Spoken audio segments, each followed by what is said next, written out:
Today's video is really special for those who own a low-end PC as well as a limited data network, because today in this video I am going to show you top 5 games under 100 MB for extreme low-end PCs. With download links in description. I'll be adding a password wall, so that people don't just download the game without knowing about it. And yeah, the thumbnail is not a clickbait at all. All of the above 5 games are under 100 MB, and you can download all of the games from the description below. Even if you download all of the above 5 games, you wouldn't consume less than 500 MB of your daily data. So for that, please like the video. I found these games after searching for really long. Some of the games in the list are not even available to download anymore, but I managed to somehow find it, so appreciate my efforts. And also, if you are new to my channel, then do not forget to subscribe as I upload more of these and even better videos. So now let's get started after the intro. He traded his guns for love, but he's caught in the crossfire. But it's not to the side. On number 5 spot we have RAMIntel Beta. RAMIntel is a first-person shooter game developed by Swedish programmer Johan Hassel. When this game was out in the May of 2017, it was free, and I actually downloaded this game. Currently this game is paid on Steam, but I still have RAMIntel's beta version of the game. The download size of the game is only 95 MB. The only downside of downloading the beta version for free instead of buying the latest version is that you cannot install any mods in the game. Unlike the paid version, you can install custom weapons, maps, vehicles, etc. This game is amazing. It doesn't feel like a beta, as more of a tech demo of a Battlefield game, but the main reason I play this game is the lengths of the modding community. This game's modding community is top-notch.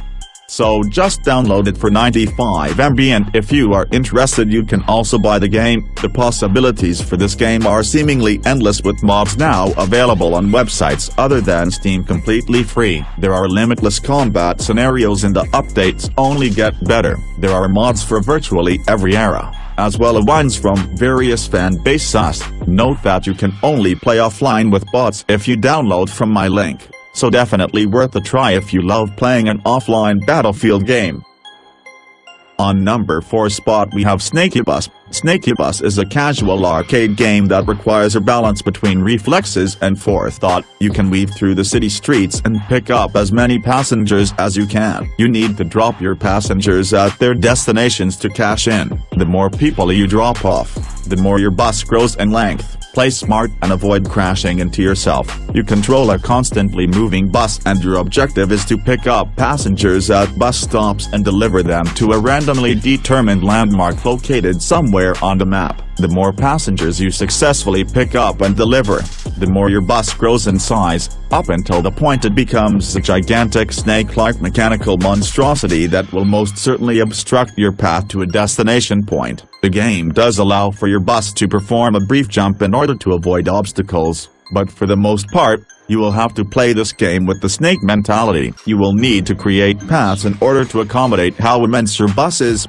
because if it stops moving for more than a couple of seconds, it will blow up in true speed-like fashion. Upon booting Snakebus up, you'll immediately notice it's a low-budget game. This is a game made by a very small group of people, with a limited amount of levels, modes, and most importantly, not a lot of polish. This game's frame rate is problematic sometimes, especially once your bus grows to a size in which you'll always be able to see it even from a distance. It's also prone to crashes due to the same reason. I can't express how furious I got when I was beating my high score with an anaconda-sized bus, only for the game to basically freeze and force me to restart it. But it doesn't mean this game is bad, so definitely worth a try.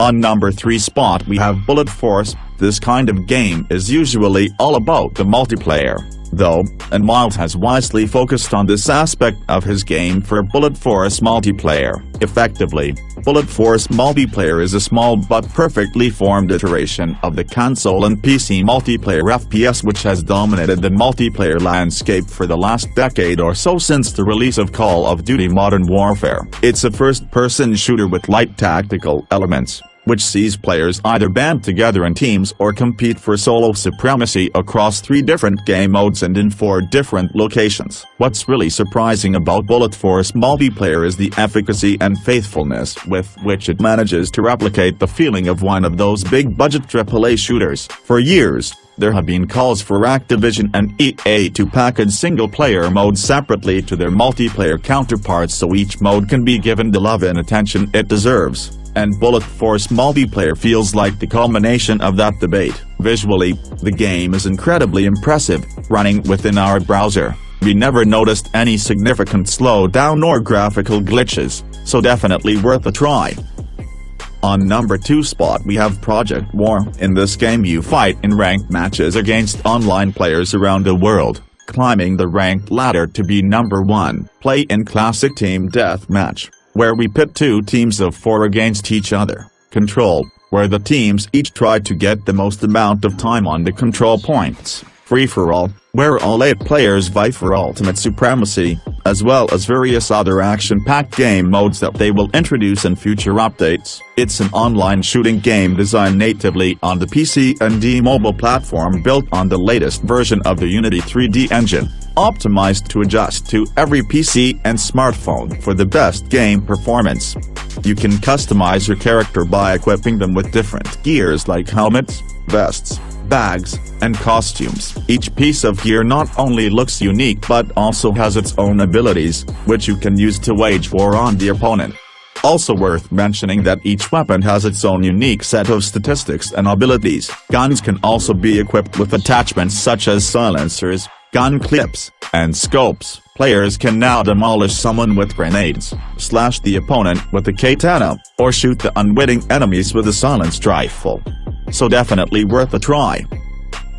On number 1 spot we have Contract Wars. This game kinda reminds me of Escape from Tarkov. Contract Wars is a game which is based on FPS mode, so a first-person shooter. In this game you will start it off with a tutorial which will explain all the basics of the game and how everything works. In Contract Wars you will have to repair your weapons, which you use in battles. The more you shoot the lower the health of the weapon goes, and the lower that goes the lower the accuracy will go as well. You have 4 modes. Deathmatch, where everyone is versus everyone. Team elimination, where there are 2 teams fighting against each other till one team reached 150 kills in total. Then there is target designation, where there is again 2 teams facing off and one team plants a bomb in a given spot. The other team tries to stop this but they don't know where the bomb is planted, and if you die you stay dead till the round ends. The last game mode is Tactical Conquest. In this game mode your team will have to capture 3 points per warning. There is an enemy team which wants to do that as well. Every point you capture your team will gain points. Contract Wars also features lots of weapons like light machine guns,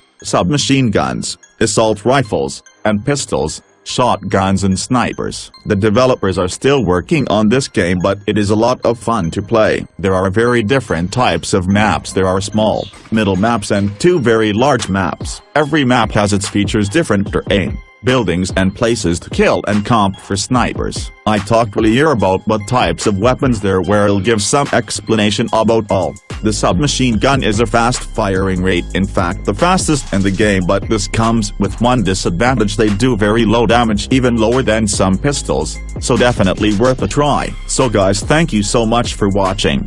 Do not forget to like and comment down your favorite game in the list, and why did you like it. Download link for all of above 5 games are in the description, so enjoy. Share this video as much as possible, and I will see you the next time. Okay, with all due respect. Love your parents, respect your country, stay home and stay safe, and most importantly take care of yourselves.